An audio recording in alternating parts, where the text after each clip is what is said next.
Justin Burke. The Moncton police ambush. It was one of the deadliest attacks on police in Canadian history.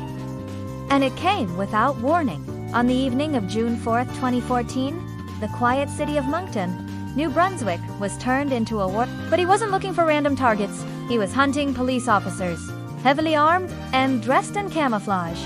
Justin Burke, a 24-year-old man with anti-government views, stalked his neighborhood with a loaded rifle. Over the course of hours, Burke ambushed members of the Royal Canadian Mounted Police, fatally shooting 3 officers and seriously injuring 2 more. It was a calculated act, not of impulse, but of hatred.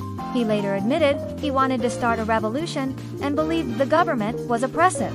The shootings triggered a massive lockdown in Moncton. Schools closed, streets emptied. The officers lost. Constables Douglas James Larchie, Fabritza, Georges and David Ross were husbands, fathers, and heroes. Their names are etched into Canadian history as victims of one of the deadliest police-targeted shootings the nation has ever seen. The city was gripped by fear as heavily armed tactical units swept through neighborhoods. After a 28-hour manhunt, Burke was captured, unarmed and exhausted. Hiding in a wooded area, he confessed immediately, showing no remorse.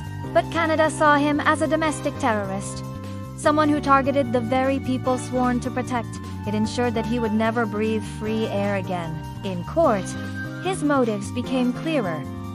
He saw himself as a martyr, obsessed with firearms, conspiracy theories, and anti-police sentiment. In October 2014, Justin Burke was sentenced to life in prison with no chance of parole for 75 years, the harshest sentence handed down in Canada since the death penalty was abolished.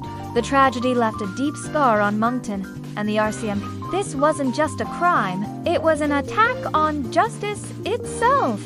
And justice responded swiftly, powerfully, and permanently.